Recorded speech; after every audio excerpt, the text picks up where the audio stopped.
La Universidad Autónoma de San Luis Potosí, a través de la División de Difusión Cultural, lleva hasta sus hogares su programa Horizontes Culturales.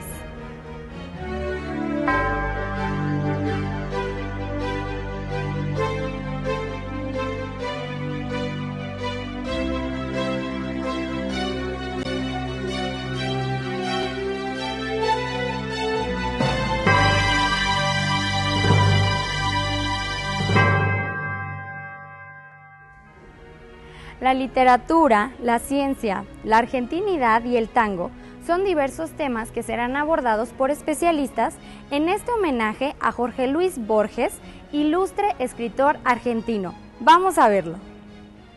¿Existió de verdad alguna vez Jorge Luis Borges? Hace cierto tiempo una revista francesa publicó la siguiente noticia. Borges no había existido nunca, había sido una impostura organizada por algunos escritores argentinos, entre ellos Adolfo Bioy Casares, que fue, como todos sabemos, muy amigo y coautor con él. Quien había representado el papel de Borges, es decir, ese señor con mala vista, con un bastón, con un hablar dubitativo, era un actor italiano que de tanto hacer de Borges se había creído en Borges.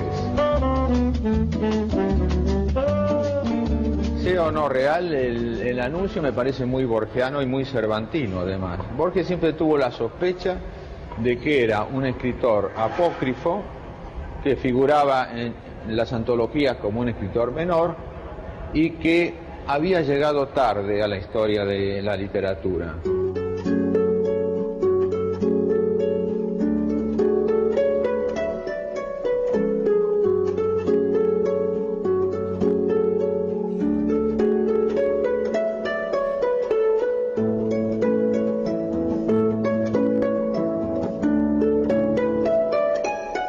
Entonces el arte no le alejó de la vida. A usted. Es que el arte es una forma de la vida. Yo durante mucho tiempo creí en esa falsa oposición, el que de un lado estaban los sueños y del otro la realidad. Pero ya Cervantes nos ha enseñado que los sueños y la realidad se confunden. En el Quijote, que tenemos de un lado el mundo alucinatorio de Alonso Quijano, que quiere ser Don Quijote, y del otro el mundo real. Pero ese mundo real no es menos extraño que el mundo de Don Quijote, ya que los personajes del Quijote han leído el Quijote, por ejemplo.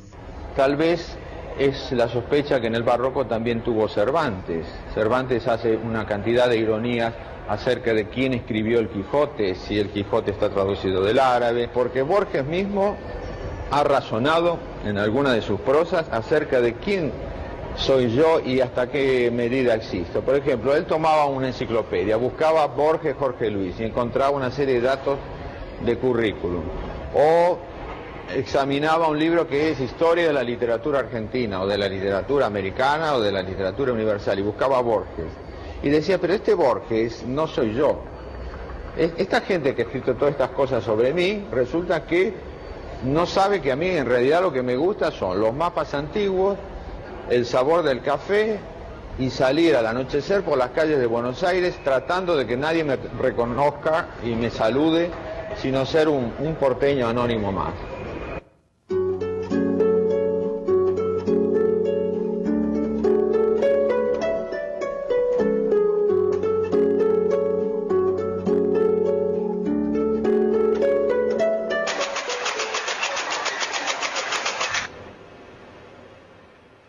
Forzado al retiro por la pérdida de visión, Borges padre decide viajar a Europa buscando la curación imposible.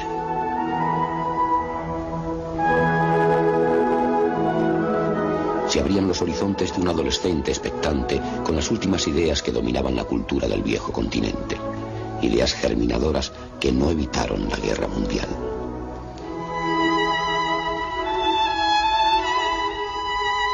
El conflicto bélico lleva a los Borges hasta Ginebra, donde Jorge Luis descubre su aptitud hacia la escritura.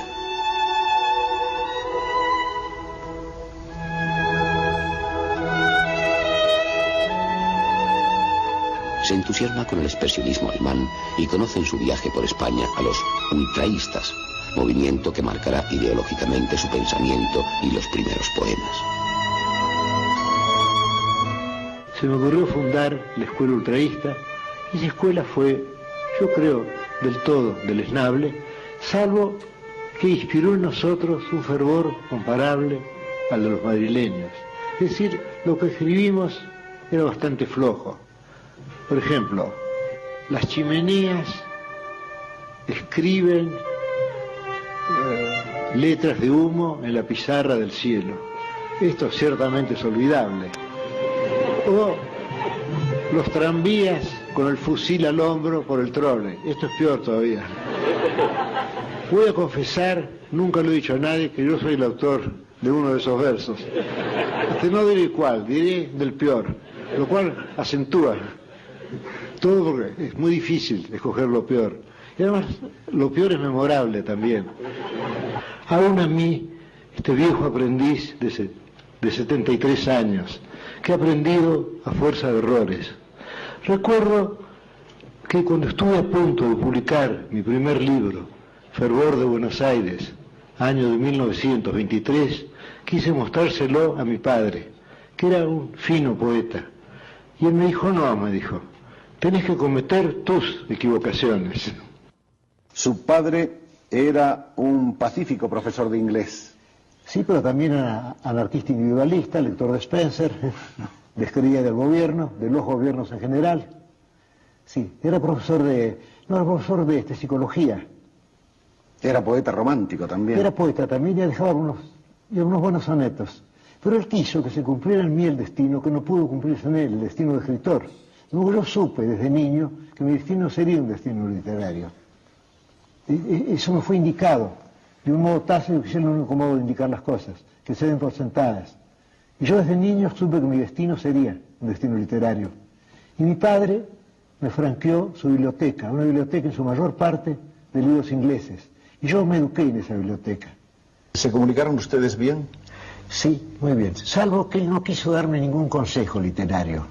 Yo le entregué a él, el manuscrito de mi primer libro, Fervor de Buenos Aires, que se publicó en 1923. ¿Su padre hizo algunas correcciones en ese libro? Mi padre hizo muchas correcciones, pero no me dijo nada. Y después de su muerte encontramos un ejemplar del libro acribillado de aniquilaciones, de correcciones, de variantes, y yo aproveché casi todo eso para la reedición del libro, un poco más decorosa. De modo que las versiones actuales ya son en colaboración con su padre. Ya son. ¿Usted también colaboró con él en su libro El Caudillo? No. Dicen que usted le dio algunas metáforas. Algunas metáforas que te afean del expresionismo. Sí, bueno, ¿qué vamos a hacer? Sí, pero mi padre... ¿Se arrepiente? No, pero mi padre me contó poco antes de su muerte el argumento que ese libro hubiera debido tener. Y me pidió que lo revisara y que lo publicara. Y en cuanto llegue a Buenos Aires voy a hacer eso. Voy a reescribir ese libro, no según mi criterio, sino según, el criterio de mi padre. Su padre ha dicho usted también que era profesor de inglés, ¿no? No, de psicología. De psicología. Yo soy profesor de literatura inglesa. Era abogado y él me dijo a mí que leyera todo lo que pudiera, que solo escribiera cuando sentía la íntima necesidad de hacerlo y que sobre todo no me apresurara a publicar. Y leyendo una biografía de Emily Dickinson encontré un dictamen de ella.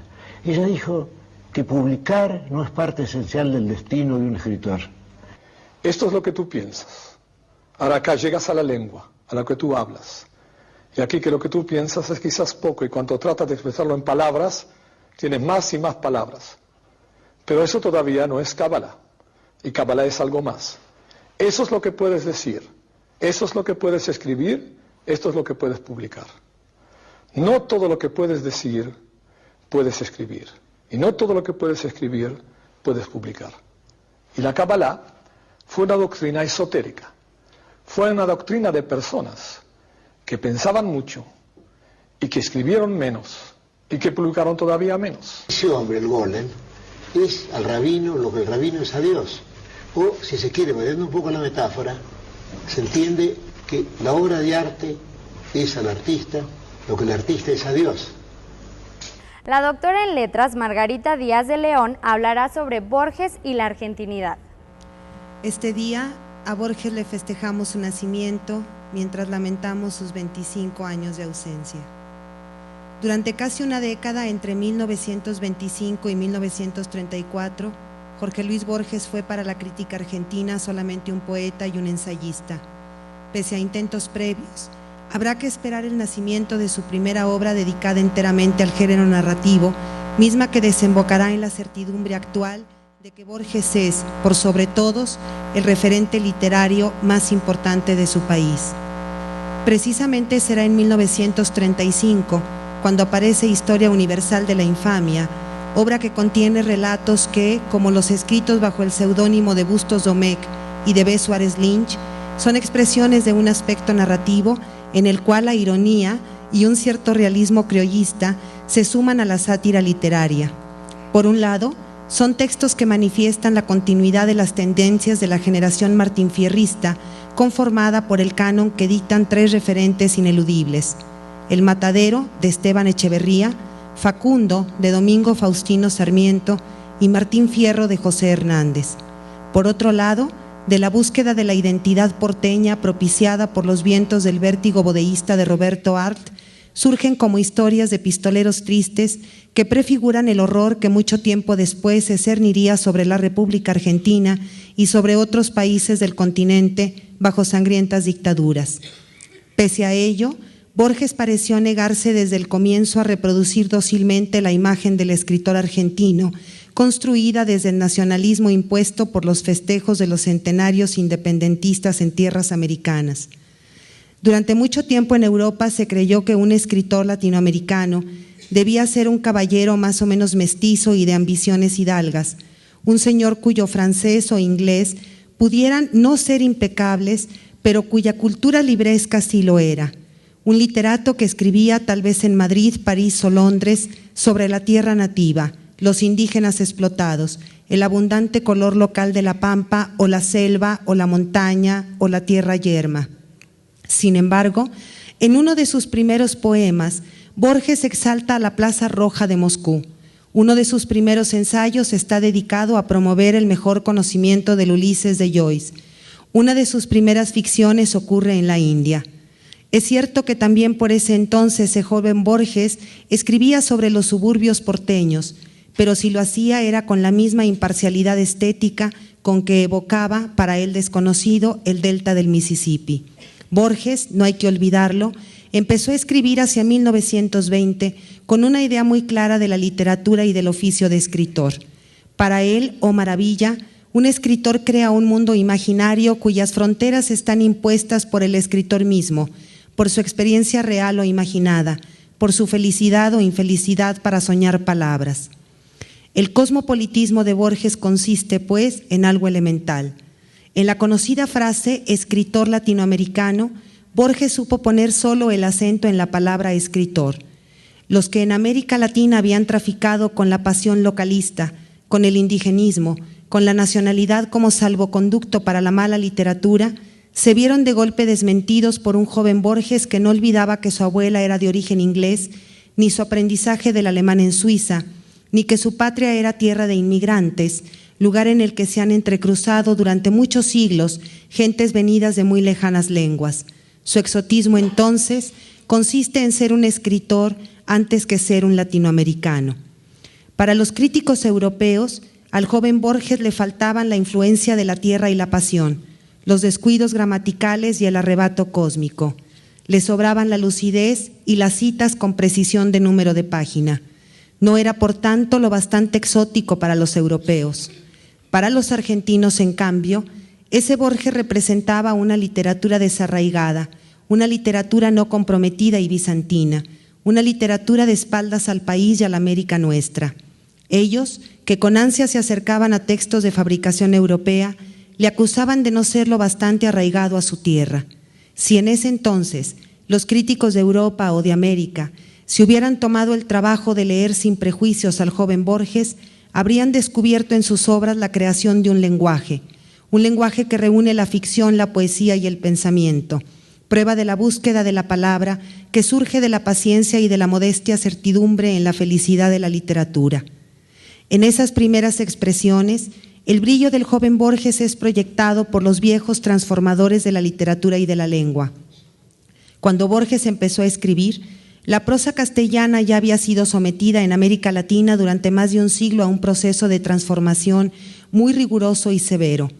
Ese proceso lo inicia el venezolano Andrés Bello en 1820, lo continúa el argentino Sarmiento hacia 1840, lo perfecciona el cubano Martí en 1880 y lo lleva a una primera culminación Rubén Darío en toda América e incluso en España.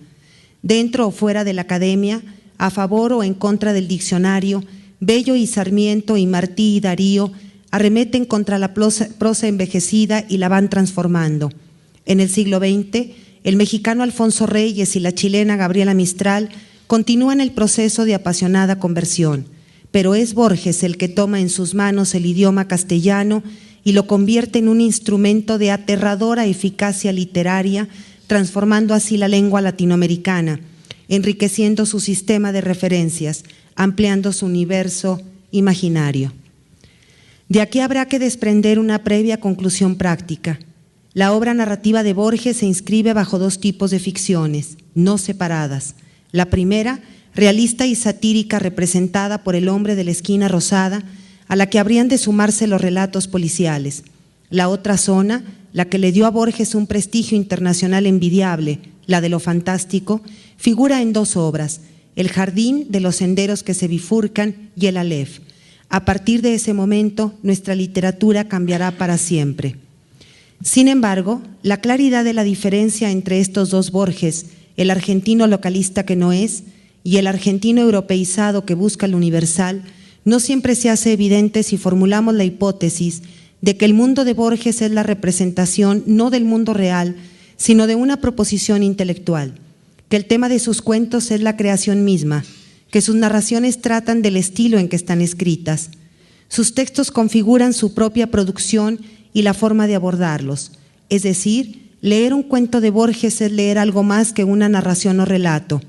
Un ejemplo de ello sería el famoso cuento La muerte y la brújula, que puede ser leído, 1, como relato policial, 2, como parodia del relato policial. Borges invierte aquí los cuentos de Poe. 3, como relato casi cosmológico del combate entre el detective y el criminal, ya que éste, al ser derrotado, sugiere la posibilidad de otro encuentro a la luz del eterno retorno. Estas son algunas entre tantas otras perspectivas de lectura. Visto así, Borges sería el maestro moderno de los artificios retóricos, hijo de escritor, pariente de escritores, con madre lectora y traductora, hermana artista y lectora, cuñado escritor, con antepasados y allegados vinculados a la literatura. Borges es lo más parecido a un lector innato y a un escritor innato, con algo de innatez prenatal, como si su vocación no pudiera dejar de adivinarse que viene de algún antes, de haber Jorge Luis convivido de algún modo en días de Maimónides o de Milton. En alguna parte su madre confiesa haber sabido desde el principio que su hijo terminaría siendo escritor, modo de decir que su hijo empezaría siendo escritor. Su padre sabía, por confesión de Giorgi Niño, su deseo de dedicarse a la escritura, de modo que cuando más tarde se calificara como un ser literario, no haría más que dar fe de su compromiso natal con las letras. Si a los 6 años componía un relato de 4 o 5 páginas y a los 9 traducía páginas de Wilde, y en 1902 se da a conocer El Rey de la Selva, se ve que aunque acaso nunca concluyó su bachillerato, ni cursó oficialmente letras o humanidades o filosofía, es seguro que como fiel poblador de bibliotecas y enciclopedias, para nada haya lamentado no haber poblado universidades y facultades. Después llegaría el tiempo de ser honrado con doctorados honoris causa y disertar en las universidades más famosas, tiempo al tiempo y espacio al espacio del autodidacta magistral.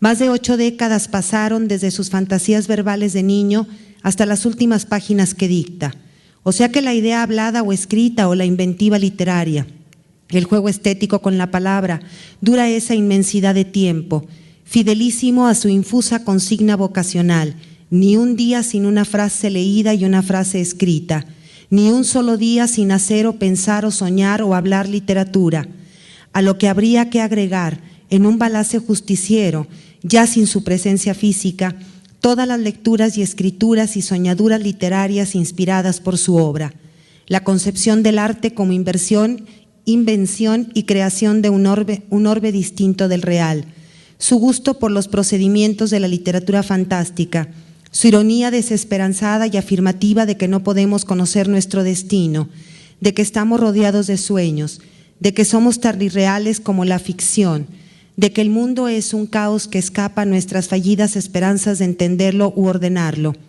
y de que en medio de ese caos, nuestro incomprensible y absurdo existir, sometido a la muerte y a la azarosa fortuna, no está por eso desasido de la posibilidad de la afirmación del valor y de la aceptación serena y resignada de sus más ponderables y bajas grandezas. Lector innato, conversador libresco, con maestría dialoga con los libros, lo que le permite asumir la escritura como vida, como libro, como mito, como cosmogonía, porque Borges, antes que latinoamericano, es escritor, y antes que escritor vivo es lector de antepasados en presente.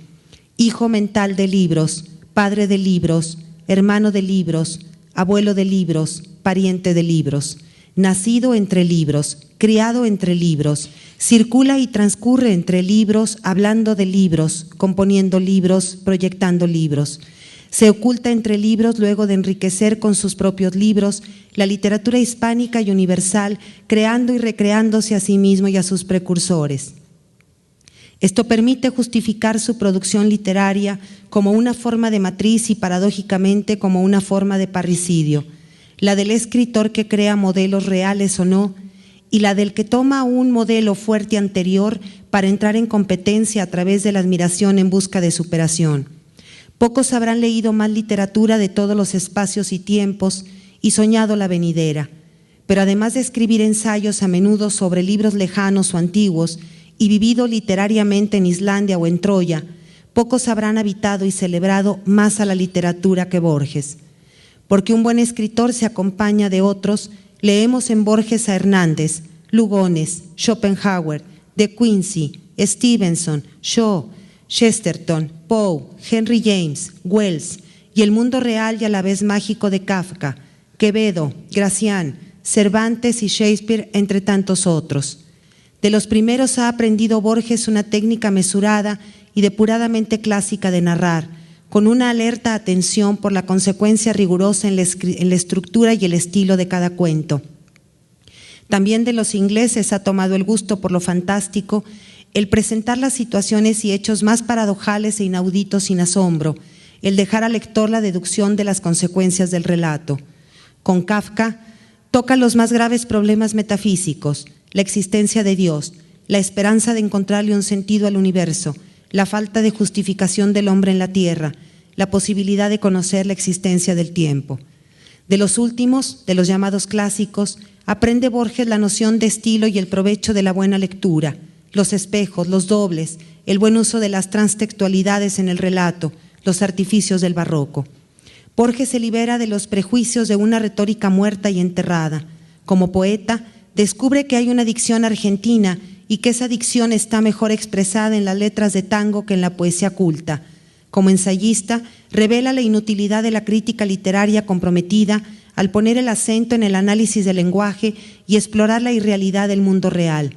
Como narrador, el común denominador de todas sus ficciones podría refigurarse como un relativismo que gobierna todas las cosas y que por ser el resultado de un enfrentamiento de contrarios adquiere visos de paradoja y a veces de oxímoron. Un traidor que es héroe, tema del traidor y el héroe. Un Quijote escrito en el siglo XX, idéntico al de Cervantes y a su vez inmensamente más rico. Pierre Menard, autor del Quijote. Una biblioteca de libros ilegibles, la Biblioteca de Babel. Un perseguidor perseguido, la muerte y la brújula. Una divinidad que todos buscan y no encuentran porque ellos son la buscada divinidad, acercamiento al Mostasim. Un minuto que es un año, el milagro secreto. Un Judas que es Cristo, 3 versiones de Judas. Una letra que contiene el universo, el Aleph. Un hombre que vive pero que ya está muerto, el muerto. Una historia falsa pero que sustancialmente es cierta, Emma Suns. Una noche que agota la historia de un hombre, biografía de Tadeo Isidoro Cruz. Este relativismo nos obliga a ver la realidad en perpetuo movimiento. Nos incita a trascenderla más allá de su monótona cotidianidad y a penetrarla en sus dimensiones inéditas. Sus cuentos, que algunos consideran de evasión de la realidad, nos acercan más estrechamente a la realidad, no a esa realidad crónica que nos aturde, sino aquella que nos reduce a un número fortuito de una gigantesca lotería y a la vez nos articula con todo lo que fue y será, aquella que nos transforma en un ciclo de una realidad ya ocurrida y a la vez nos enseña que un minuto puede ser recipiente de la eternidad, aquella que desdibuja nuestra identidad y nos convierte a la vez en depositarios de una identidad suprema. La narrativa de Borges es una realidad inverosímil, contradictoria, ambigua y hasta absurda. Pero, ¿no son acaso estos rasgos los ingredientes auténticos de su irrecusable misterio? Vista la realidad desde un plano que trasciende ilusorias precisiones y lógicas adventicias, más allá de esa corteza resistente y visible de racionalidad, la recta se curva y el infinito universo encuentra un tope de finitud. La múltiple visión de la realidad que Borges nos propone es un intento de abarcar los contradictorios elementos que la conforman. Ese mundo ficticio donde la medida de todas las cosas es un relativismo que otorga validez a lo inverosímil y a lo absurdo. No es una evasión de la realidad, es más bien su retorno, prueba de que la realidad existe y de que es también un sueño. A partir de Borges, la literatura latinoamericana es otra. Él ha creado un espacio literario en el cual es posible entenderse con nuevas palabras. Su huella aparece en el Carpentier de El reino de este mundo, pero aparece también en el Sábato de Sobre héroes y tumbas. Está presente en el Cortázar de Rayuela, como en el García Márquez de 100 años de soledad. Asoma en la región más transparente de Carlos Fuentes, como en Tres tristes tigres de Guillermo Cabrera Infante.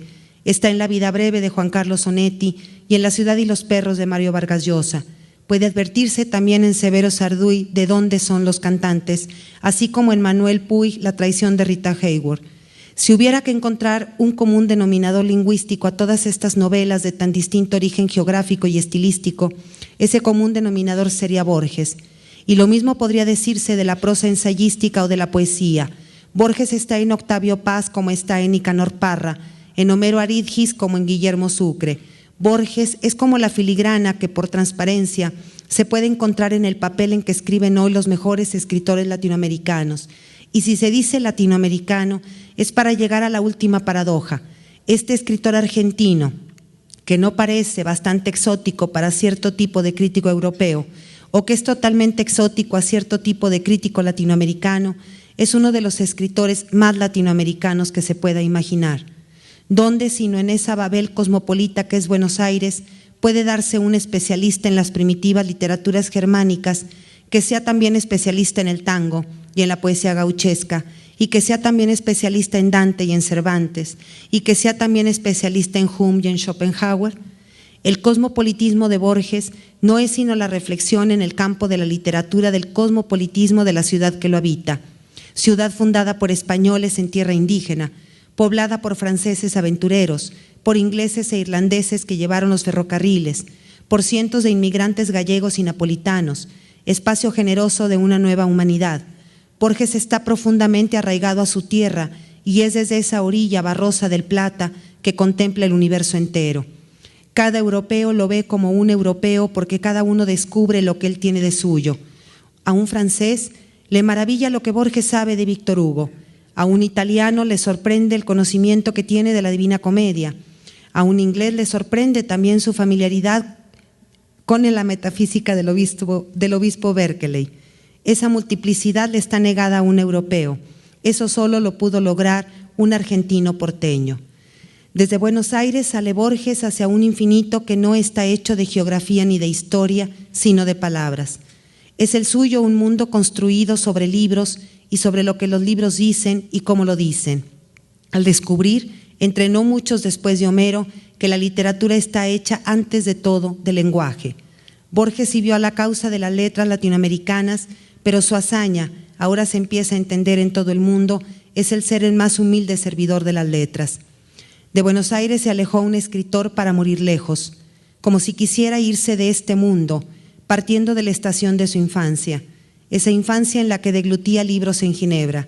Y fue en Ginebra y entre libros, y mientras tomaba las primeras clases de árabe, que partió hace 25 años. Todavía hay en Argentina quien no le perdona semejante desplante. Para terminar, cito a Roberto Bolaño. Borges nos da clase de literatura que nadie escucha y lecciones de humor que todos creen comprender y que nadie entiende. Y para que con nosotros no se vea cumplido su temor profético, aquel que dice, me conocen mucho, pero me leen poco, leamos a Borges. Ese es el más grande homenaje que le podemos brindar. Muchas gracias.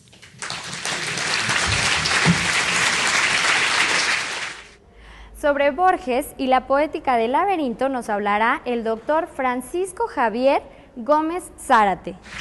Y me parece que el símbolo más evidente de la complejidad es el laberinto. Además el laberinto tiene algo muy curioso, porque la idea de perderse no es rara, pero la idea de un edificio construido para que la gente se pierda, aunque esa idea se ha tomado de los túneles de las minas, es una idea rara. La idea de un arquitecto de laberintos, la idea de Dédalo o, si se quiere, literalmente la idea de Joyce, es una idea rara. La idea de construir un edificio de una arquitectura cuyo fin sea que se pierda la gente, que se pierda la gente o que se pierda el lector. Esa es una idea rara. Por eso me ha seguido siempre. Por eso he seguido siempre pensando en el laberinto. Y en mis cuentos hay muchas formas de laberinto. Hay, por ejemplo, laberintos en el espacio y un laberinto en el tiempo también. Hay un cuento mío titulado, creo, El jardín de senderos que se bifurcan, en el cual se habla de un laberinto perdido. Yo diría que un laberinto perdido es algo mágico, porque un laberinto es un lugar al cual uno se pierde en un lugar que se pierde. No creo que un laberinto que se pierde es doblemente mágica.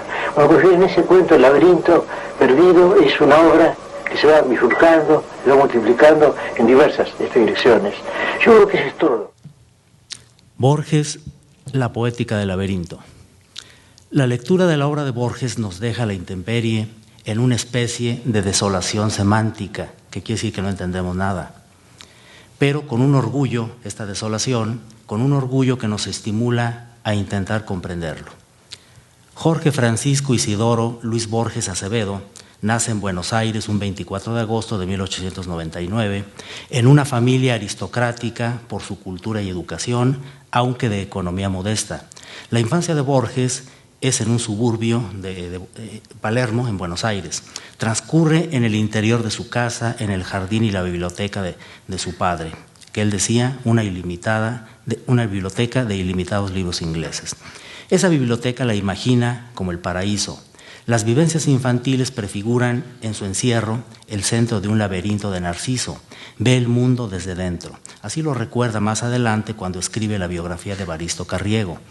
Evaristo Carriego era un poeta poco importante, pero que era oriundo, que nació, se crió en ese barrio, en ese suburbio de Buenos Aires, de Palermo, en donde exaltaba a los compadres, los compadritos, los cuchilleros, etc., ¿no?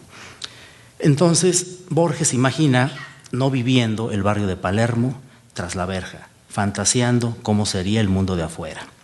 Lector precoz, se nutre de autores clásicos infantiles, libros de historia y de mitologías, intentos iniciales de escritura ya por esas fechas, antes de los 10 años, ya había hecho una especie de resumen de la mitología griega, había escrito un pequeño cuento basado en un relato de Cervantes que se llama La visera fatal. A los 9 años hizo una traducción del inglés de El príncipe feliz de Oscar Wilde.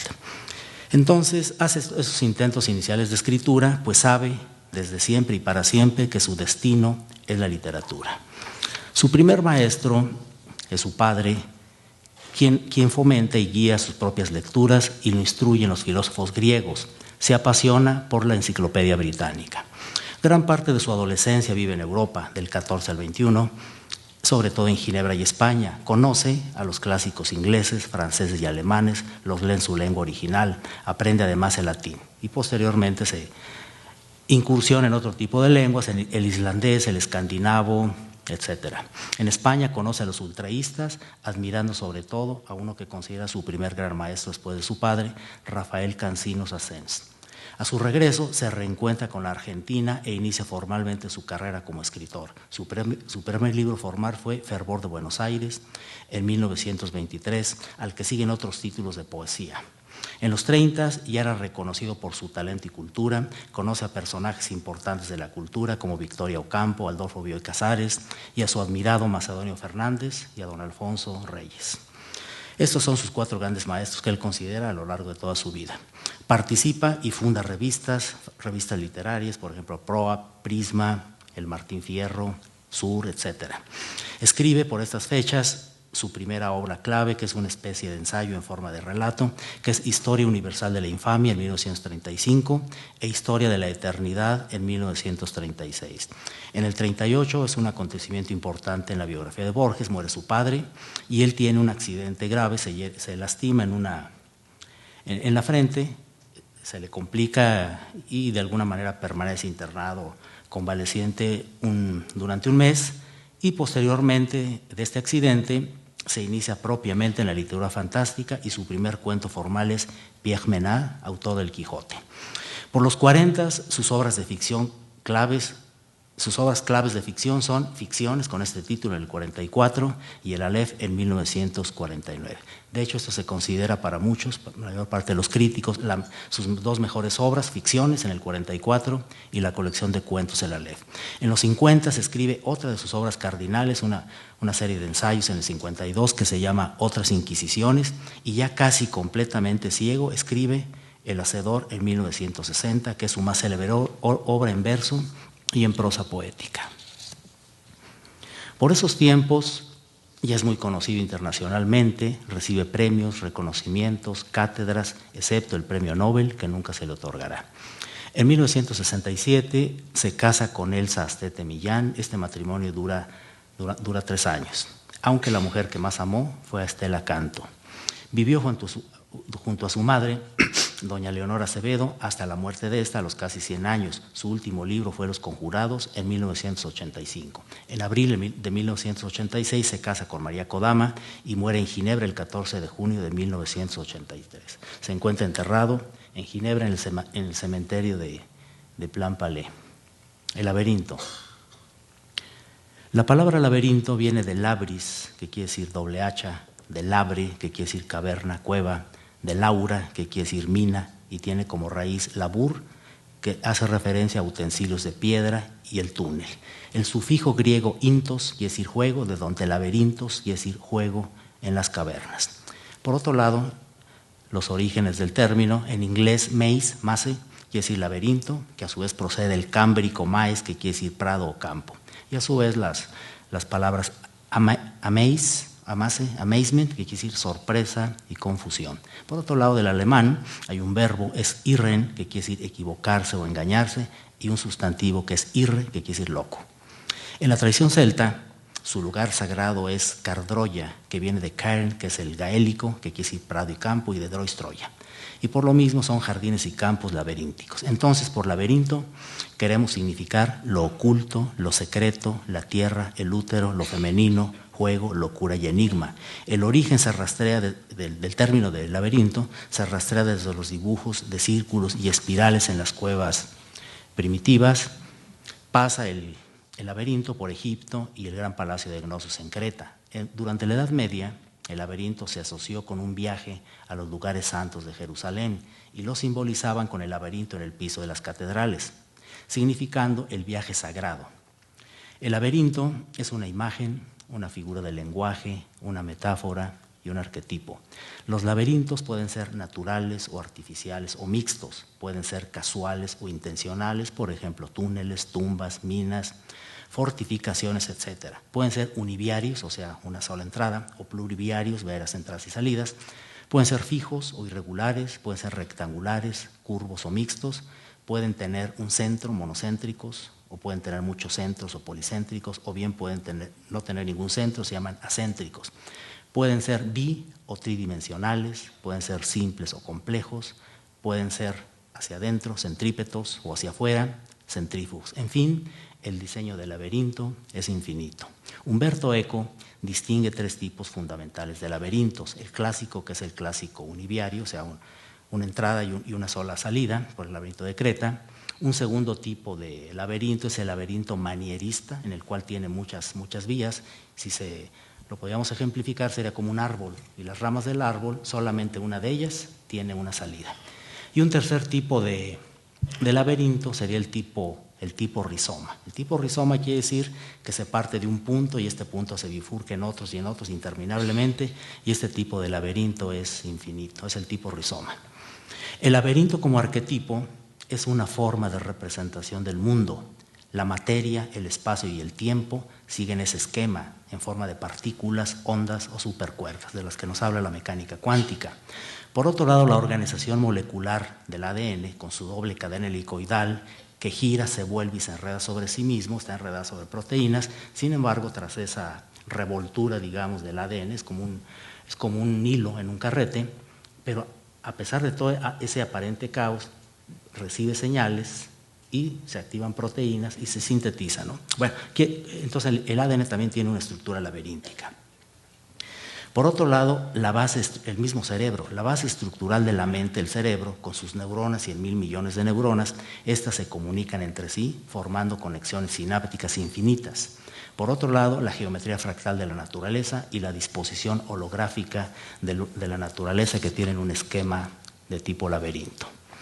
Nuestro lenguaje, por otro lado, es un lenguaje verbal simbólico, es decir, el juego como una seriedad metafísica de la que habla Umberto Eco. El intricado laberinto de la cultura también es vista como la entrada en una caverna desde cuyas puertas se irradian senderos mitológicos, pasadizos filológicos, galerías antropológicas y pendientes poéticas. El laberinto, por otro lado, en cuanto a estructura arquetípica, es un modo de pensar el mundo. En nuestra vida existen infinitas situaciones en las que es fácil entrar, pero difícil salir, es decir, si consideramos entrada y salida. Entonces, nuestra vida misma, la existencia, nuestro transcurrir tiene una estructura laberíntica, ¿sí?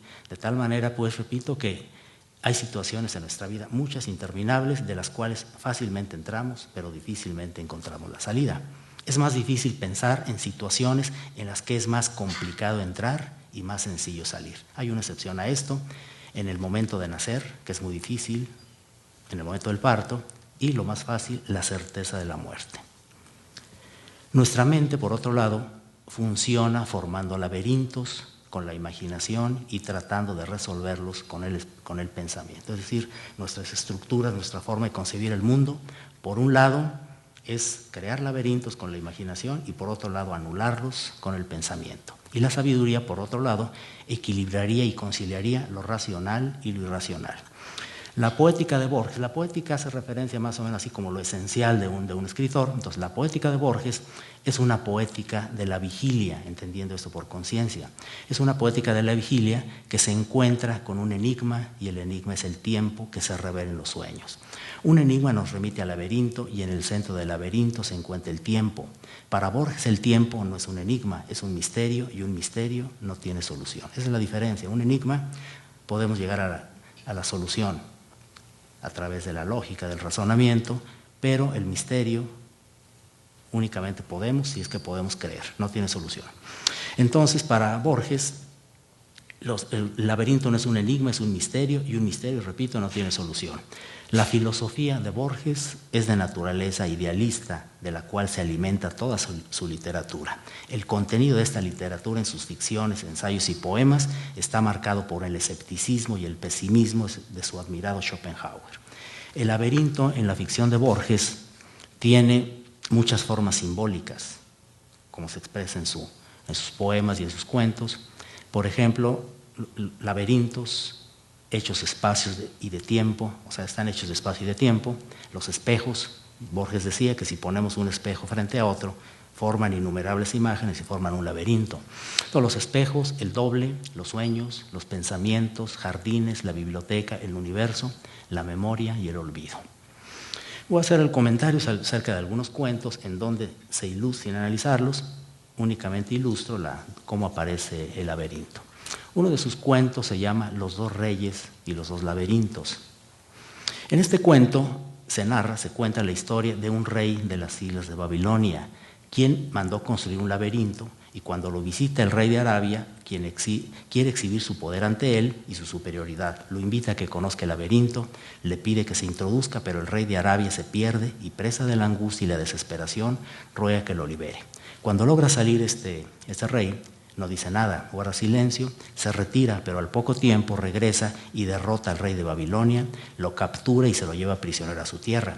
Lo conduce atado al desierto y le dice: en Babilonia me quisiste perder en un laberinto con muchas escaleras, puertas y muros. Ahora te muestro el mío, en donde no hay escaleras que subir, ni puertas que forzar, ni fatigosas galerías que recorrer, ni muros que te veden el paso. Lo desata, lo abandona en su propio laberinto natural, que es el desierto, en donde muere presa del abandono, la soledad y la separatidad de sí mismo. Aquí se ilustra pues dos tipos de laberinto, el laberinto artificial y el laberinto natural, que es el desierto, y el desierto como un reflejo, como una expresión y proyección especular de nuestro propio laberinto interno, que este rey traidor y soberbio no logra superar, ¿sí? Por eso queda preso en un lugar abierto del desierto, pero preso de sí mismo, es decir, en su propia separatidad, su soledad y abandono. Otro de los cuentos, El Inmortal. Este cuento lo dedica a Cecilia Ingenieros. El cuento, El Inmortal, se trata de un anticuario, Joseph Cartáfilus, de Esmirna. Aquí el Borges, entre una de sus formas de escribir, menciona libros, autores, personajes, muchos de ellos existieron, otros no existieron, otros los falsea y por eso confunde. Aquí Joseph Cartáfilus no dice quién es, pero se trata del judío errante, o sea, la tradición medieval del judío errante. Bueno, entonces un anticuario, Joseph Cartáfilus de Esmirna, nos da una fecha, en junio de 1929, le vende a una princesa, la princesa Faucigny de Lucinge, le vende la Ilíada en 6 volúmenes. El anticuario muere al poco tiempo, en octubre de 1929, y la princesa, en el 6º volumen de la Ilíada, se encuentra un manuscrito que es propiamente el cuento relatado. Se relata en primera persona. El cuento, o sea, el manuscrito, aquí es una de las técnicas narrativas de Borges, en donde un texto nos remite a otro texto, ¿no? Eso se llama el fenómeno de Humberto Eco, le llama el palimpsesto, en donde una caja grande nos conduce a una más pequeña, y es un fenómeno de la literatura que se llama intertextualidad, ¿no? Es decir, un texto nos remite a otro texto, etc. Bueno, entonces esta princesa pues se encuentra en el 6º volumen de la Ilíada, se encuentra un manuscrito que es propiamente el cuento. Entonces leemos y vemos que el cuento se inicia propiamente el manuscrito, dice: se trata de un tribuno romano que, decepcionado de las campañas militares, decide ir en busca de la ciudad de los inmortales, al tener noticias por un jinete que llega de Oriente, quien anda en busca de un río que riega la ciudad de los inmortales. El jinete, muere y el tribuno emprende la búsqueda junto con sus soldados, que van desertando y muriendo en el trayecto. Atraviesa desiertos y montañas, se encuentra con diferentes tribus, trogloditas, sátiros y otros bárbaros. Sigue solo su camino y a punto de morir tiene un sueño premonitorio. Este sueño se sueña en un laberinto en cuyo centro hay un cántaro y el protagonista sabe que va a morir antes de tocarlo. Al despertar de este sueño, ve a lo lejos la ciudad sobre una meseta, se introduce por una de las innumerables cuevas y se encuentra con pasadizos, cavernas, desciende por un pozo y se encuentra en una cámara circular con 9 puertas, 8 de las cuales conducen a un laberinto y regresan a la misma cámara. La novena puerta conduce a otra cámara con la misma disposición. Sigue recorriendo pasadizos, cavernas y después de un largo recorrido ve una luz en lo alto, asciende por unos peldaños y se encuentra por fin con la ciudad de los inmortales. En el centro de esa ciudad hay una fuente, se da cuenta de que es un inextricable palacio construido por dioses. Advierte que es un laberinto para confundir a los hombres. Su arquitectura se da cuenta que no tiene sentido. Corredores sin salida, ventanas inalcanzables, puertas que dan a un pozo, escaleras inversas. Queda aterrorizado y huye, jurando olvidar lo que vio. Al emprender el regreso se encuentra a uno de los trogloditas que se quedó esperándolo. Ya en el difícil regreso intenta enseñarle a hablar y después de mucho tiempo, el troglodita, empieza a hablar en griego. Le pregunta si conoce la Odisea y el troglodita recuerda que hace mucho tiempo escribió la Ilíada y la Odisea. Se trata de Homero. Discurren, el troglodita y el protagonista, discurren sobre el tiempo, la eternidad, la inmortalidad y el destino. Luego se separan. El protagonista recorre reinos, imperios a través del tiempo y el 4 de octubre de 1921, cerca de Bombay, se hiere en un árbol espinoso, se encuentra incrédulo, silencioso y feliz al contemplar que está sangrando. Se da cuenta de que nuevamente es mortal. Se duerme y al amanecer advierte que todo le parece irreal porque está leyendo su propio relato y se da cuenta de que los sucesos están mezclados en tiempos diferentes y con hombres distintos. Una postdata, es muy característico de Borges, después del cuento pone siempre una postdata en el mismo cuento, dice, una postdata de 1950, un narrador habla, el título dice, de la narración atribuida al anticuario Iosis Cartáfilus y señala que todo es apócrifo. El cuento termina diciendo que todo son palabras, palabras desplazadas y mutiladas, palabras de otros, fue la pobre limosna que le dejaron las horas y los siglos. Aquí en este cuento aparece ilustrado en referencia al laberinto, un tipo de, laberinto concreto de espacio, pero también un laberinto de tiempos donde participan diferentes personajes. También nos habla de esta estructura de la construcción textual de los libros, porque nos habla de la Odisea, una traducción al inglés que a su vez procede de Homero, que a su vez eran relatos anteriores, y nos damos cuenta que es el mismo relato, que es el mismo cuento. Cartáfilus es el anticuario que vende la Ilíada, y sabemos que Cartáfilus es Homero, y aquí se conjuntan pues diferentes personajes. Otro de los cuentos, La casa de Asterión. Asterión es el Minotauro. Es Asterión, se trata del Minotauro, quien está contando su vida en el laberinto. La ve como su casa, como una casa única, sin puertas cerradas y sin cerraduras, en donde todos pueden entrar. Una casa sin muebles, en donde se encuentra la quietud y la soledad. Considera ridículo, el Minotauro, Asterión, considera ridículo que se le considere un prisionero. Dice, lamenta que no se le haya enseñado a leer, sin embargo dice que no importa, puesto que tiene distracciones. Ha aprendido en su casa, que es el laberinto, ha aprendido todo tipo de juegos, pero el que prefiere es el del otro Asterión, que son los otros que vienen a visitarlo y él les muestra su casa privada, única, en donde todas las partes de la casa están muchas veces y cualquier lugar es otro lugar. La casa es del tamaño del mundo, mejor dicho, es el mundo. Cada 9 años entran en la casa 9 hombres para que yo los libere, dice, para que yo los libere de todo mal. Uno de ellos, de los prisioneros, profetizó que alguna vez llegaría su Redentor. La mitología nos habla de Teseo. Se pregunta, el Asterión, se pregunta cómo será su liberador. ¿Será un toro o un hombre? ¿Será tal vez un toro con cabeza de hombre? ¿O será como yo? El cuento termina cuando Teseo le dice a Ariadna, ¿lo creerás, Ariadna? El Minotauro apenas se defendió. Otro de los cuentos, la escritura del dios. Es la historia en primera persona de Tzinacán, un sacerdote y mago maya que es torturado por Pedro de Alvarado después de la destrucción de la Gran Pirámide. Y es torturado para que revele el lugar de los tesoros. Tzinacán se encuentra en una prisión de piedra en forma hemisférica dividida por un muro. De un lado de este muro se encuentra Tzinacán y del otro un jaguar que mide, dice textualmente, un jaguar que mide con secretos pasos iguales el tiempo y el espacio del cautiverio.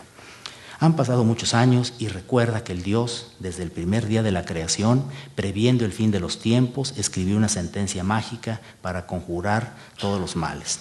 El mago en su prisión intenta cómo poder encontrar y descifrar esta escritura secreta. Conjetura que puede encontrar en los astros, en las montañas, en la tierra y las estrellas, en los cereales, los pájaros y en su propia cara. Su búsqueda finalmente lo orienta a un atributo de Dios, que es el jaguar, que comparte su encierro. Dice, dediqué largos años enteros a aprender el orden y la configuración de las manchas, comprendiendo que tigre, la palabra tigre, una proposición, comprende el universo entero. Después de mucho discurrir, Tzinacán, después de mucho discurrir, tiene una serie de sueños sucesivos. En el primer sueño, sueña que en el piso había un grano de arena. En el segundo sueño, sueña que despertaba y que había 2 granos. Y así en sueños sucesivos, despertando dentro del sueño, los granos de arena aumentan e inundan el hemisferio de su prisión, ahogándolo. Y por fin muere. Despierta, porque es un sueño. Despierta y comprende que solo son sueños. Al despertar de esos sueños, oye una voz que le dice, no has despertado a la vigilia, sino a un sueño anterior. Este sueño está dentro de otro sueño y así hasta el infinito. Se da cuenta que un hombre se confunde gradualmente con la forma de su destino. tiene conciencia que está envuelto en un incansable laberinto de sueños. Después ocurre lo inefable, es un éxtasis que no repite sus símbolos. Tiene una visión, en esa visión ve una rueda que no está ni adelante ni atrás, ni a los lados, sino en todas partes, a un tiempo. Se trata de una rueda de fuego y de agua, y era, aunque se veía el borde, era infinita. Lo que ve es la totalidad, lo grande y lo pequeño, todos los tiempos en uno solo, las causas y los efectos, ve el universo y todos sus designios, ve al Dios sin cara que hay detrás de todos los dioses, y al entenderlo todo, entiende la escritura del tigre. Todo se reduce a una fórmula, 14 palabras casuales y 40 sílabas. Sinacán se siente poseedor de la escritura del Dios y sabe ahora y para siempre que nunca diré esas palabras que han quedado solamente en el olvido.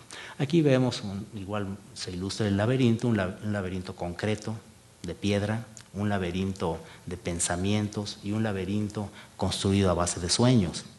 Esto es muy, porque Borges consideraba que el tiempo se manifiesta en enigma a través de los sueños. Esto aparece, lo vemos en otras novelas, por ejemplo, en otras obras, por ejemplo, en Cien años de soledad, el personaje José Arcadio Buendía, que fundó toda la dinastía de los Buendía, ya tuvo una serie de sueños repetidos. Y estos sueños repetidos en psicoanálisis tienen mucha importancia. Bueno, tiene una serie de sueños repetidos y sueña José Arcadio Buendía que atraviesa una recámara, después va a otra y otra y otra, y a mitad de esa recámara se encuentra con un rival anterior, Prudencio Aguilar, ¿no? Que le toca el hombro y entonces recorre en sentido inverso las recámaras que ha entrado y despierta.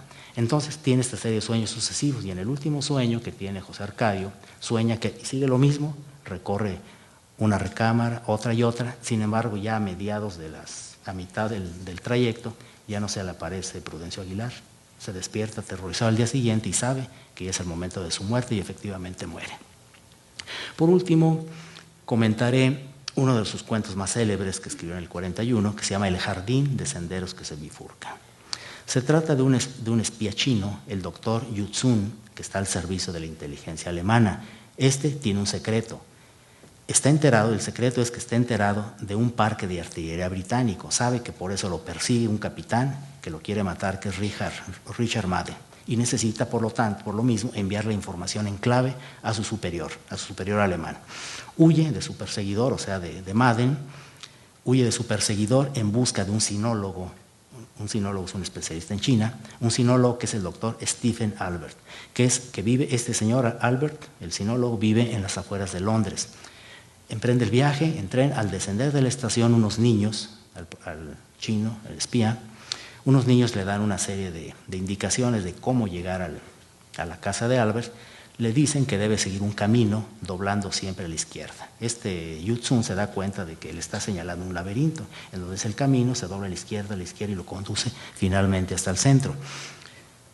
Entonces se da cuenta, al seguir el camino, ve un jardín con innumerables bifurcaciones. Se da cuenta que se encuentra en una intrincada red de laberintos.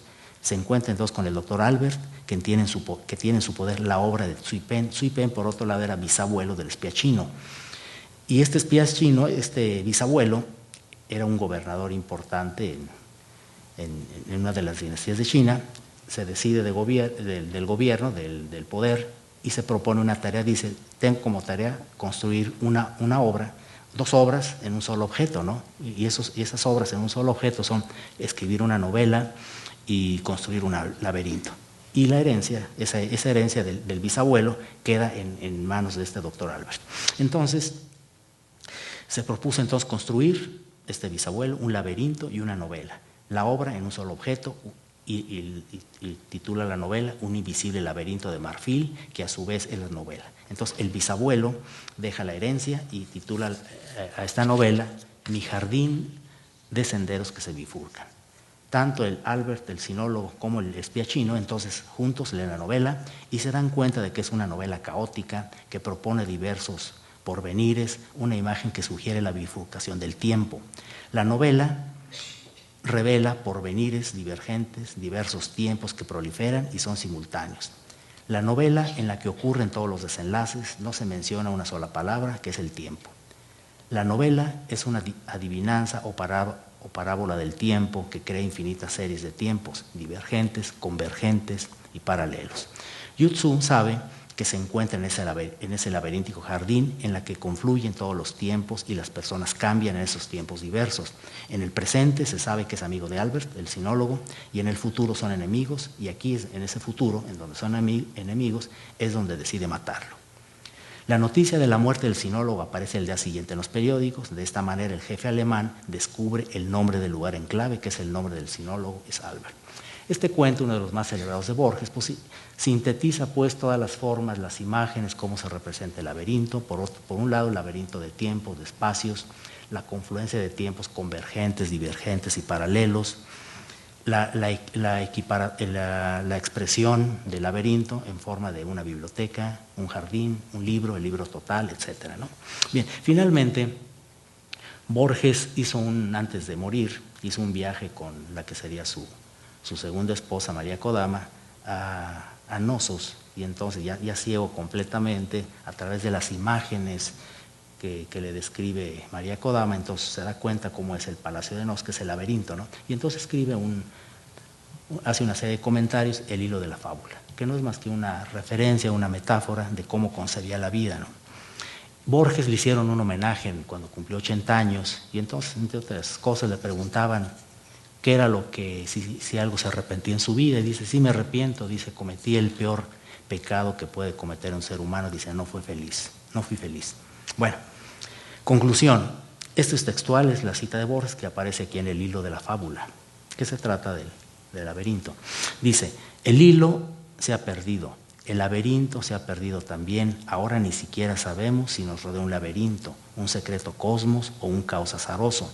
Nuestro hermoso deber es imaginar que hay un laberinto y un hilo. Nunca daremos con el hilo. ¿Acaso lo encontramos y lo perdemos en un acto de fe, en una cadencia, en el sueño, en las palabras que se llaman filosofía o en la mera y sencilla felicidad? Muchas gracias.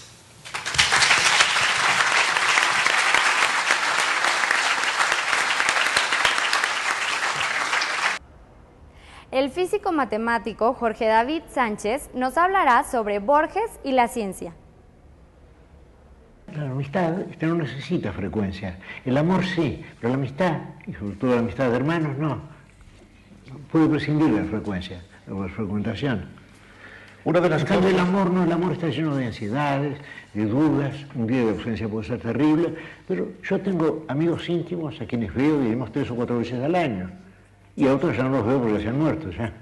Por ejemplo, a Teveo y Casares nos vemos quizá 4 o 5 veces al año y somos íntimos amigos. Hubo un tiempo en que se veían más a menudo. Bueno, cuando colaborábamos juntos. Claro. Peiró, quizá uno de mis mejores amigos, bueno, se casó y se olvidó de decirme que se había casado. Porque como hablábamos de temas generales, y era muy tímido también, le parece, bueno, contar algo personal o es una impertinencia, no, que nunca nos hicimos confidencias. La amistad puede prescindir de la confidencia. El amor no, el amor, bueno, si no es una confidencia, uno ya lo siente como una traición. Poema de los dones. Nadie rebaje a lágrima o reproche esta declaración de la maestría de Dios, que con magnífica ironía me dio a la vez los libros y la noche. De esta ciudad de libros hizo dueños a unos ojos sin luz, que solo pueden leer en las bibliotecas de los sueños los insensatos párrafos que ceden las albas a su afán. En vano el día les prodiga sus libros infinitos, arduos como los arduos manuscritos que perecieron en Alejandría.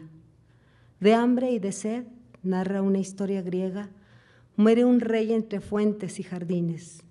Yo fatigo sin rumbo los confines de esta alta y honda biblioteca ciega. Enciclopedias, atlas, el oriente y el occidente, siglos, dinastías, símbolos, cosmos y cosmogonías brindan los muros, pero inútilmente. Lento en mi sombra la penumbra hueca, exploro con el báculo indeciso, yo que me figuraba el paraíso bajo la especie de una biblioteca. Algo que ciertamente no se nombra con la palabra azar, rige estas cosas. Otro ya recibió en otras borrosas tardes los muchos libros y la sombra. Al errar por las lentas galerías, Suelo sentir con vago horror sagrado que soy el otro, el muerto, que habrá dado los mismos pasos en los mismos días. ¿Cuál de los dos escribe este poema de un yo plural y de una sola sombra? ¿Qué importa la palabra que me nombra si es indiviso y uno el anatema?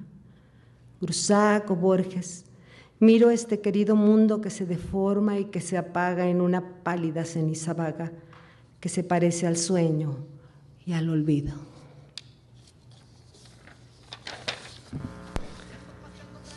Las cosas, el bastón, las monedas, el llavero, la dócil cerradura, las tardías notas que no leerán los pocos días que me quedan, los naipes y el tablero, un libro y en sus páginas la ajada violeta, monumento de una tarde sin duda inolvidable y ya olvidada, el rojo espejo occidental en que arde una ilusoria aurora. Cuántas cosas, láminas, umbrales, atlas, copas, clavos, nos sirven como tácitos esclavos ciegas y extrañamente sigilosas. Durarán más allá de nuestro olvido. No sabrá nunca que nos hemos ido. Gracias. El físico matemático Jorge David Sánchez nos hablará sobre Borges y la ciencia.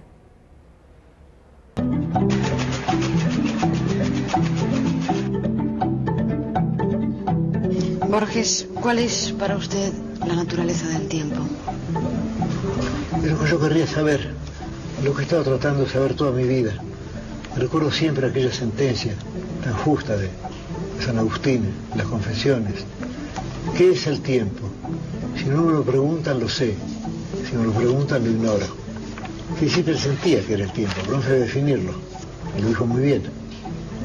Para mí es el problema esencial, es la perplejidad esencial, ya que es el problema de su identidad personal.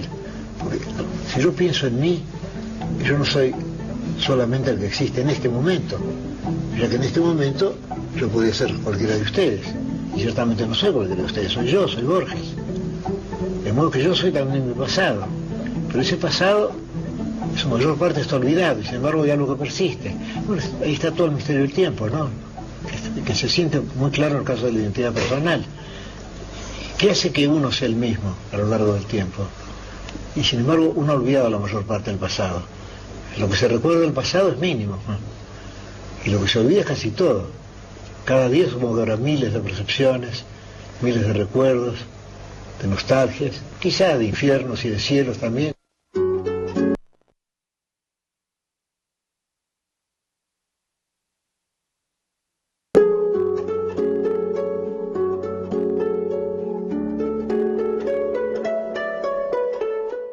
Tocó la parte de hablar de la ciencia en los escritos de Borges. Él había preparado la plática para una presentación con PowerPoint, entonces va a ser un poquito diferente. La plática la abro con un poema de Borges para la edición del I Ching de Richard Wilhelm, de Editorial Sudamericana de 1975. Dice, para una versión del I Ching, el porvenir es tan irrevocable como el rígido ayer. No hay cosa que no sea una letra silenciosa de la eterna escritura indescifrable, cuyo libro es el tiempo. Quien se aleja de su casa ya ha vuelto. Nuestra vida es la senda futura y recorrida. El rigor ha tejido la madeja. No te arredres, la argástula es oscura, la firme llave es de incesante hierro, pero en algún recodo de tu encierro puede haber una luz, una hendidura. El camino es fatal como la flecha, pero en la grieta está Dios que acecha. Jorge Luis Borges. Ese es el poema que él escribió para esta versión del I Ching. ¿Y por qué comienzo con ella? Porque en el momento en el que me comentan de lo de la plática, recordé inmediatamente de un editor que le dice a los escritores generalmente cuando van a hablar de matemáticas o de ciencia en general. Dice, por cada fórmula o número que escribas ahí, vas a perder una X cantidad de lectores. Entonces, entre menos haya de eso, mejor. Entonces, la idea es esa. El I Ching, este poema es porque en lo que voy a entrar es a tratar de situarlos a ustedes en el mundo de la ciencia que le tocó vivir a Borges. En el siglo, Borges nace en 1899, en 1900, en ese año, hay unos importantes congresos de matemáticas donde se hace un recuento a raíz del fin de siglo, un recuento de lo que son las matemáticas y en dónde se encuentran. Y en ese momento David Hilbert, un matemático alemán, que es el que de alguna manera los demás confían en él para que los lleve a buen puerto en cuanto a la dirección que deben de seguir las matemáticas, les menciona que ya las matemáticas están en un punto en el cual se han axiomatizado, o sea, ya hay verdades que se aceptan en las matemáticas y que se pueden probar. Entonces, en 1900 eso es. En el transcurso de los años en los que Borges es un niño y joven, cuando hace su viaje a Europa, sobre todo debe de estar en Ginebra, en esos alrededor del 17 al 21, ahí debe de conocer la efervescencia de la ciencia alemana, donde se presentan sobre todo las ideas de la relatividad general de Einstein y de la mecánica cuántica de varios y diferentes autores. Todo esto en esas dos áreas, en esas dos ciencias, física y matemáticas, no nace así espontáneamente, sino tiene todo el siglo anterior en formación. Entonces hay, por ejemplo, mencionaban aquí el Pierre Menard, autor del Quijote. En ese pequeño cuento, Borges, en eso lo que comentaba el doctor en cuanto a ese juego que hace con los personajes reales y personajes ficticios, igual libros reales y libros ficticios, él ahí juega y presenta algunas cosas que él menciona como que vio entre los documentos de Pierre Menard, y ahí menciona, por ejemplo, al George Boole, un matemático de mediados del siglo anterior, de 1860 aproximadamente, y lo menciona él y menciona, por ejemplo, también un libro sobre ajedrez, donde es una propuesta de jugar ajedrez sin uno de los peones de torre. Esos pequeños detalles que hay en el libro, primero hablan de algunas de las cosas que él conocía ya de las ciencias, en este caso de las matemáticas. Y ahí él, cuando menciona a George Boole es quien hace sus trabajos en lógica matemática y que son la base de lo que es ahora todo lo que conocemos de computación, de los sistemas binarios, etc. Entonces ahí lo menciona él, por lo tanto lo conoce, por lo menos esa es mi suposición. Y así en otras partes de sus cuentos y de su obra, menciona a George Cantor, otro matemático de mediados del siglo anterior, que parece ser que es el culpable de las obsesiones de Borges con respecto al infinito y a los laberintos.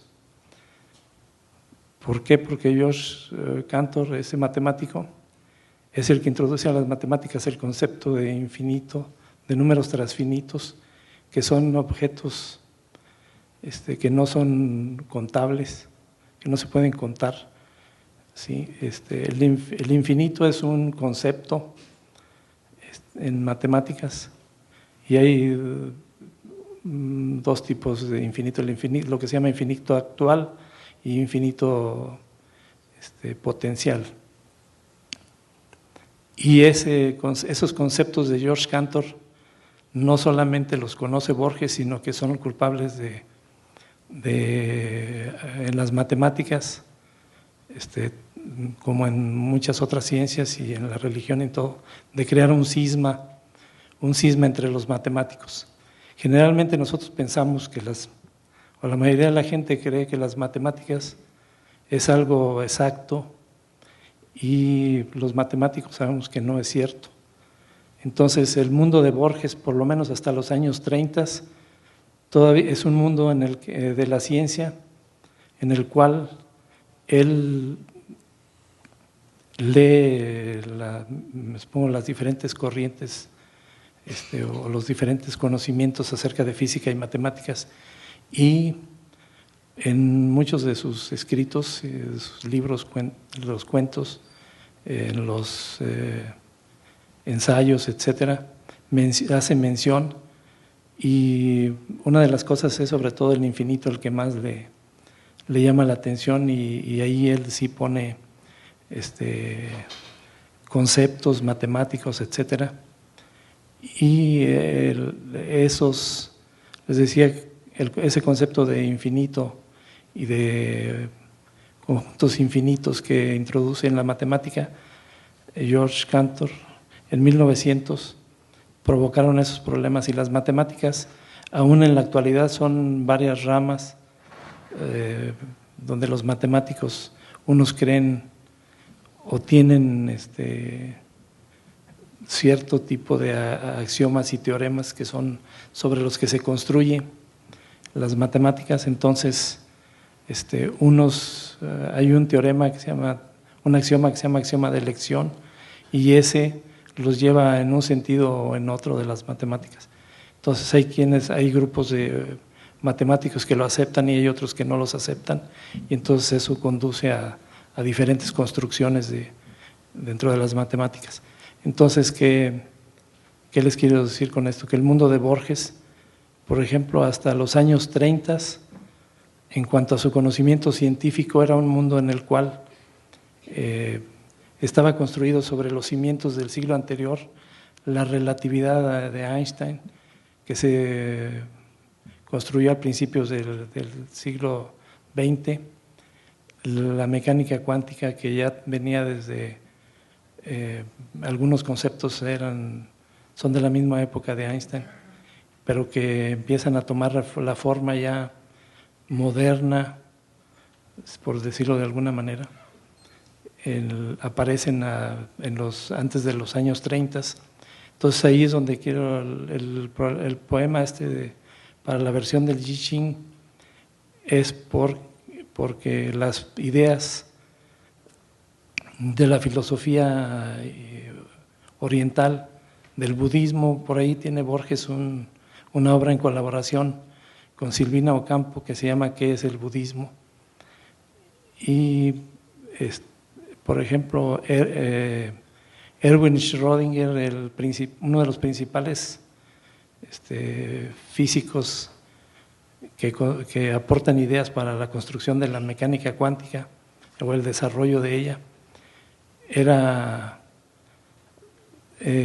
tenía en común con Borges. Entonces, en ese video lo menciona, pero Borges habla de Schopenhauer, y Schopenhauer es el filósofo que los pone en contacto con las ideas orientales a los europeos en sus escritos filosóficos. Entonces esa corriente oriental que ha sido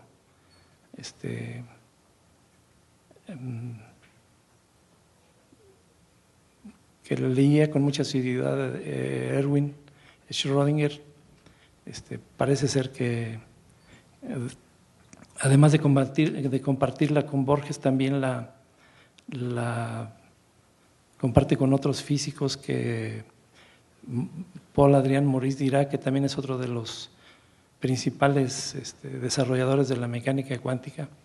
Y entonces esos mundos que uno ve en los cuentos de Borges, por ejemplo en Tlön, Ubar, Orbis Tertius, en ese cuento es una reseña del mundo que Borges construye a partir de la física y de las matemáticas.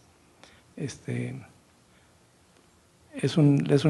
hecho, hasta su padre le rinde ahí un homenaje, porque los principales conocimientos culturales que tienen en Tlön son son sobre psicología, y su padre había sido profesor de psicología. Entonces ahí es parte de ese juego que él hace, pero esa es una obra en la cual refleja cuál es en ese momento la mente de Borges, cómo es la física y las matemáticas. Por ejemplo, ahí habla de que hay dos geometrías en Tlön, que son la geometría visual y la geometría de la recta. Eso está haciendo claramente una alusión a las geometrías que aparecieron a mediados del siglo XIX, o sea, 1850-60, las diferentes geometrías que ya no son en la geometría que heredamos de los griegos a mediados del siglo XIX, radicalmente deja el lugar. Claro, no de un día para otro, pero sí en varios años, a las nuevas geometrías. Y en Tlön, Ubar, Orbis Tertius, él menciona la geometría de Tlön y menciona varias otras cosas que ahorita les voy a leer aquí. Dice: la geometría de Tlön comprende dos disciplinas algo distintas, la visual y la táctil, que le llama él. Dice: la última corresponde a la nuestra y la subordinan a la primera. La base de la geometría visual es la superficie, no el punto. Esta geometría desconoce las paralelas y declara que el hombre que se desplaza modifica las formas que lo circundan. La base de su aritmética es la noción de números indefinidos. Ahí vuelve a los números de Cantor. Acentúa la importancia de los conceptos de mayor y menor que nuestros matemáticos simbolizan por mayor que y menor que. Afirman que la operación de contar modifica las cantidades y las convierte de indefinidas en definidas.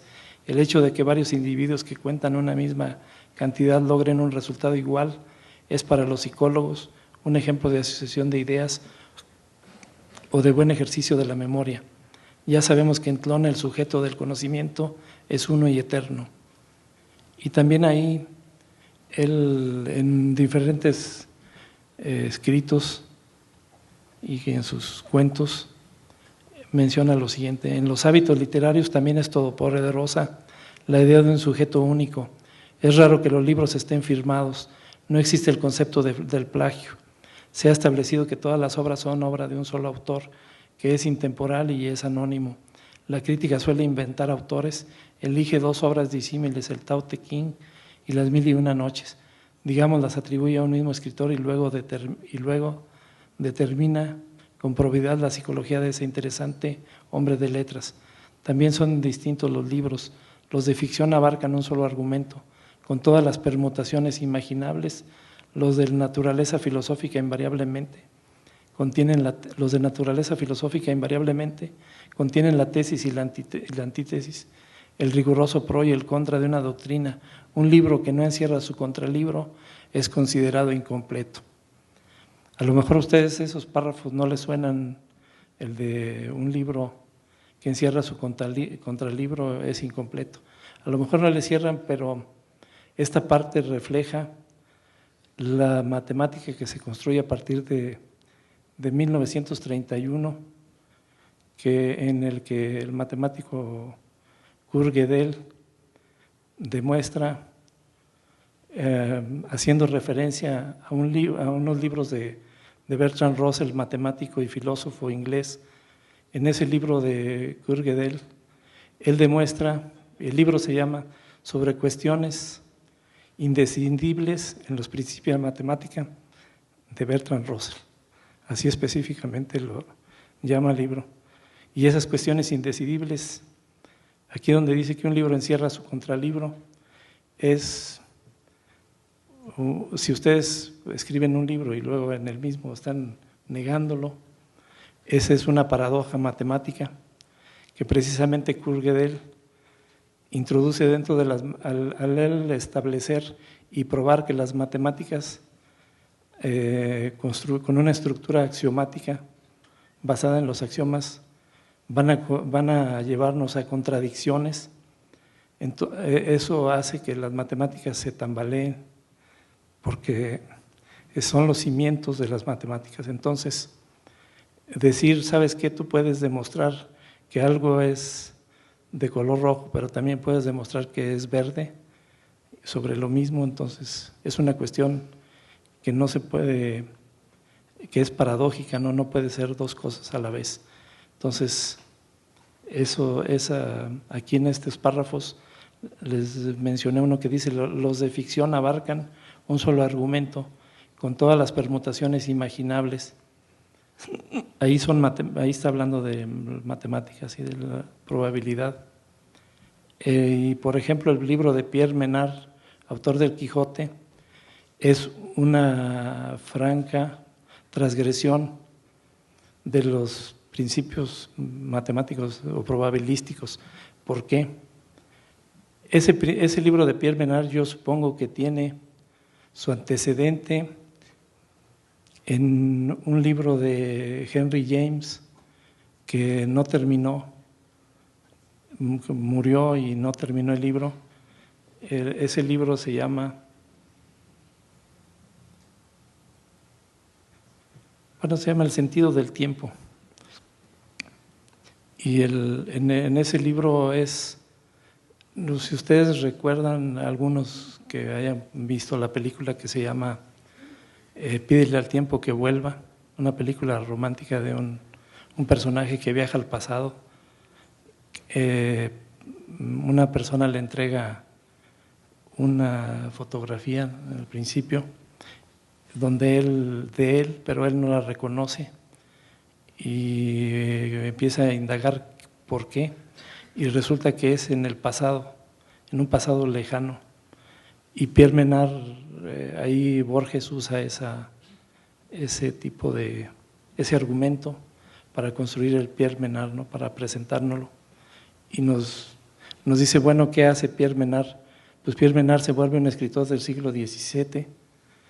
Pierre Menard respira todo lo del siglo XVII, si de alguna manera habla, escribe, piensa como alguien del siglo XVII. Conoce perfectamente a Miguel de Cervantes. ¿Por qué? Porque se tiene que imbuir de todo eso, porque piensa que de esa manera él puede escribir el Quijote, ¿no? Creo que esa edición del Quijote de Pierre Menard todavía la están esperando en el Centro Fox, de aquí de Guanajuato. Ellos, me supongo que le van a hacer una sala especial, ¿no? para poner ahí el documento. Bueno, ese es el antecedente que yo creo que Borges toma, así como de otras ideas matemáticas que aparecen en sus cuentos, en las cuales, y físicas. Por ejemplo, miren, es una persona, Borges fue un hombre con un cerebro igual que la Biblioteca de Babel. Yo creo que él lo tenía ahí. Yo creo que sería muy feliz en este momento, vivir en esta época por Internet, porque Internet es la personificación de la Biblioteca de Babel.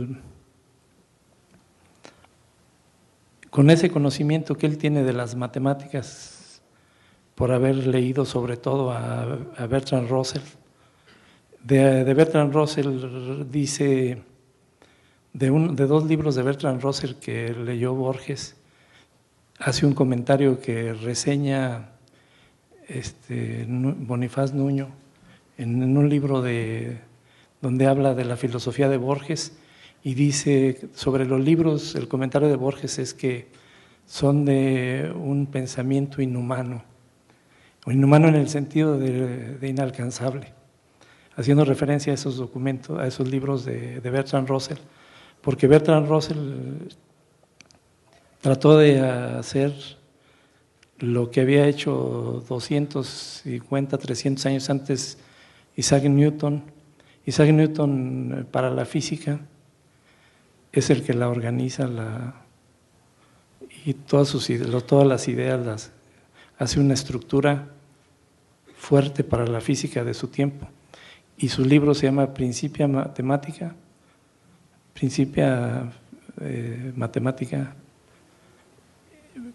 de la filosofía natural. Y Bertrand Russell hace algo parecido y saca 3 libros, 3 tomos de un libro que se llama Principia Matemática, haciendo un homenaje a esos libros de Newton. El tercer libro, donde hablaba de geometría, nunca lo acabó, pero los 2 primeros sí, y son axiomatizar las matemáticas.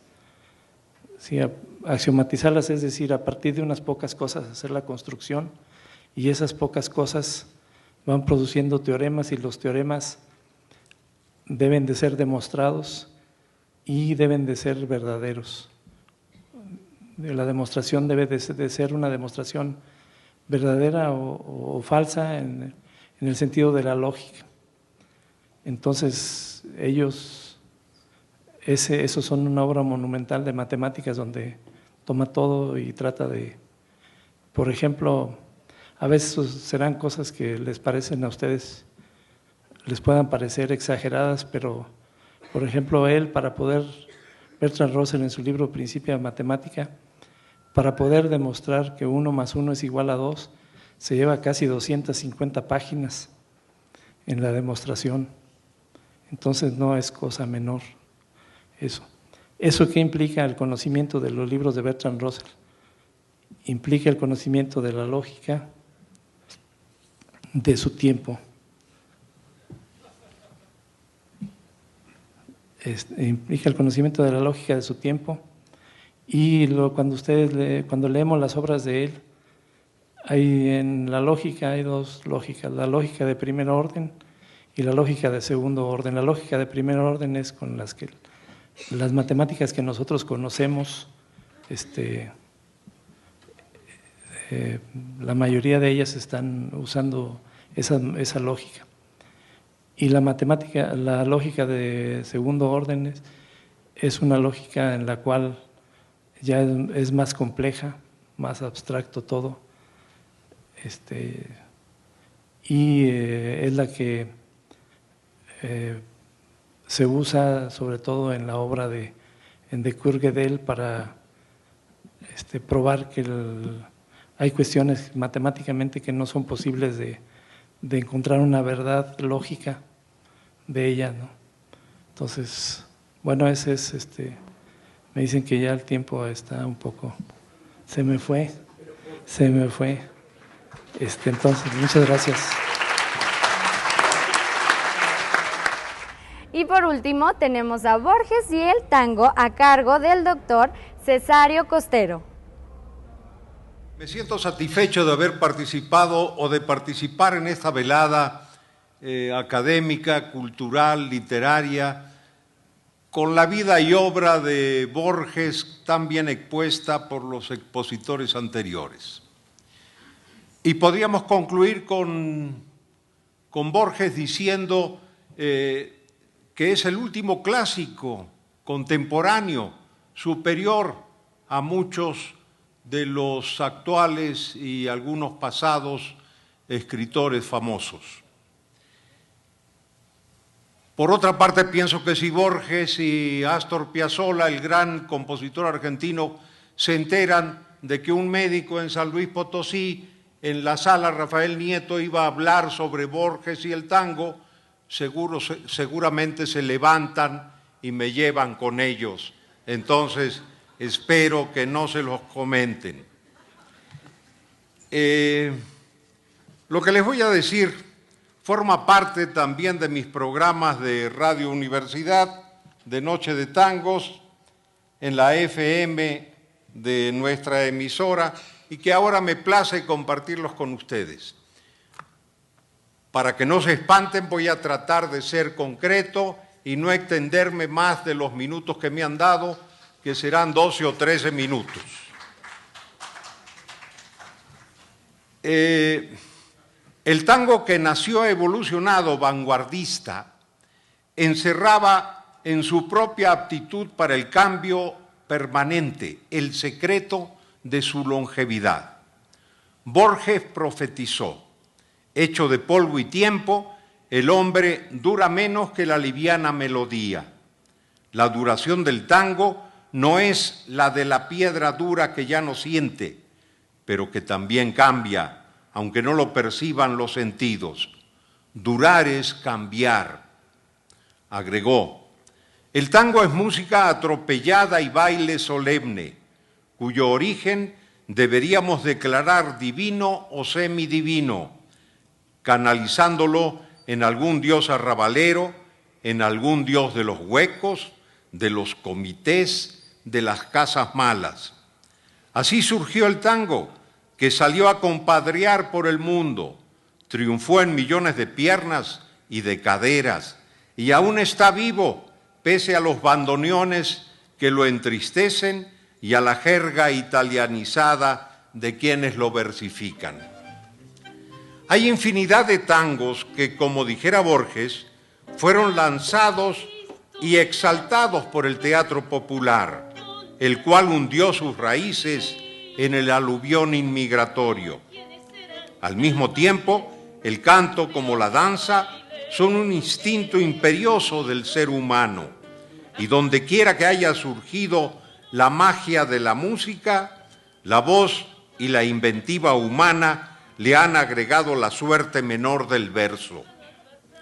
Y como la poesía es el hombre y sus experiencias, la conformación natural del tango se hizo realidad.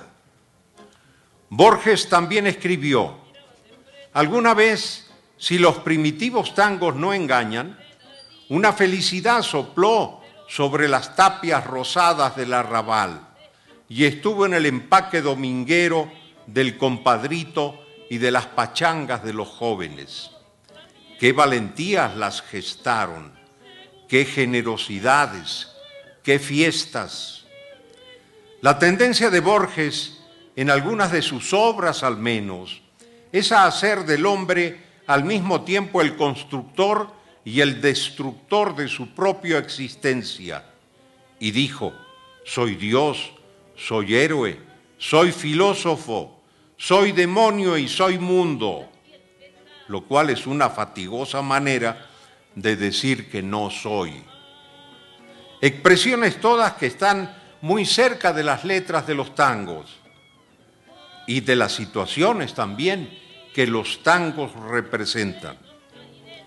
Borges siguió diciendo: ¿dónde estarán?, pregunta el poema lírico triste, de quienes ya no son, como si hubiera una región en que el ayer pudiera ser el hoy, el aún y el todavía. Hoy, más allá del tiempo y de la aciaga muerte, sus autores viven en el tango. En consecuencia, el género crea a veces un turbio pasado irreal, que de algún modo es cierto, un recuerdo imposible de haber muerto. Borges eludió la sensiblería del inconsolable tango canción que etiquetó Pascual Contursi y su hijo José María Contursi. Y eludió también el manejo sistemático del lunfardo, que infunde un aire artificioso a las sencillas coplas. Así dijo: venga una historia de ayer que apreciarán los más lerdos. El destino no hace acuerdos y nadie se los reproche. Ya estoy viendo que esta noche vienen del sur los recuerdos. Y continúa Borges: en la música están, en el cordaje de la terca guitarra trabajosa que trama en la milonga venturosa la fiesta y la inocencia del coraje. En un instante que hoy emerge aislado, sin antes ni después, contra el olvido, y tiene el sabor de lo perdido y lo recuperado. Esa ráfaga, el tango, esa diablura, los atareados años desafía. Hecho de polvo y tiempo, el hombre dura menos que la liviana melodía que solo es tiempo. A la sabiduría popular, Borges la llamó los costados sentenciosos. Se aplicaban vulgarmente en los carros y camiones que circulaban por Buenos Aires. Era frecuente se enmascaran expresiones de filosofía y poesía popular, en donde se concentraba cierta sabiduría de un pueblo y naturalmente la picaresca, hechos que por otra parte son también comunes en el continente. Por ejemplo, Borges transcribió las siguientes frases: feliz Adán que no tuvo suegra, tabaco, vino y mujeres echan al hombre perder, no te apures que no es vals, lo peor del cuerpo es la lengua, hay que endurecerse, pero perder la ternura jamás. Beethoven no sé quién es, pero conozco a Gardel. Y añadió: nadie se ha inhabilitado para la gloria a causa de su incorrección, así como nadie ha sido promovido a ella por buena ortografía. Al mismo tiempo dijo que el tango y Gardel son inseparables. Siempre sospeché, dijo, que su fama dilatada por el planeta entero es más importante y más misteriosa que la música y el hombre que lo interpretan. De esta manera se integró la sustancia de Buenos Aires y la expresó en ese sincretismo de artesanía, aforismos rescatados de la vida cotidiana e historia del pueblo que le dio sentido al tango. Si el tango es la música de Buenos Aires, cambiando la capital argentina, el tango no se rehusó a acompañar su cambio. Y si el tango es la especie lírica musical que describe a su pueblo, debe cambiar como ha tornado el porteño mismo. La esencia del tango es su propio cambio. En 1997, Milán Sur editó el disco Jorge Luis Borges y Astor Piazzolla, que incluyó poemas y composiciones de ambos autores en una coincidencia sobresaliente. Incluye, entre otras obras, el tango, Jacinto Chiclana, Oda íntima a Buenos Aires, Alguien le dice al tango y la suite El hombre de la esquina rosada. La obra Jacinto Chiclana fue publicada en el periódico La Nación de Buenos Aires en 1985, mucho antes entonces de este disco. Por otra parte, Borges escribió una breve historia del tango y en sus versos dijo: suelen al hombre perder la soberbia y la codicia. También el coraje envicia a quien le da noche y día. Según su costumbre, el sol brilla y muere, muere y brilla. Y en el patio, como ayer, hay una luna amarilla.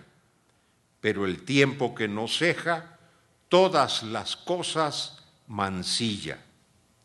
Se acabaron los valientes y no han dejado semilla. El ruin será generoso y el flojo será valiente. No hay cosa como la muerte para mejorar las gentes. Cualquiera se va a morir, eso es moneda corriente. Morir es una costumbre que sabe tener la gente. Y sin embargo me duele decirle adiós a la vida. Esa cosa tan de siempre, tan dulce y tan conocida. Miro en las manos las venas, con extrañeza las miro como si fueran ajenas.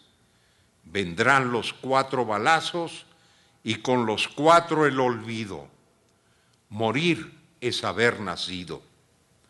Cuánta cosa en su camino estos ojos habrán visto. ¿Quién sabe lo que verán después que me juzgue Cristo? A todos, tarde o temprano, nos va entregando la vida. Para concluir, les voy a dejar el mensaje e invitación de sintonizar el próximo programa de la FM de Radio Universidad de Noche de Tangos en el 88.5 del dial, el próximo viernes a las 21, en donde volveremos a mostrar las páginas de Borges y de Piazzolla con la música rioplatense adecuada a ese texto. Muchas gracias por acompañarnos.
Hemos llegado hasta el final de su programa Horizontes Culturales, que gracias al gran esfuerzo que la Universidad Autónoma de San Luis Potosí realiza a través de la División de Difusión Cultural, es que llega hasta sus hogares. Yo soy Mayra de la Garza y espero verlos en nuestro próximo programa.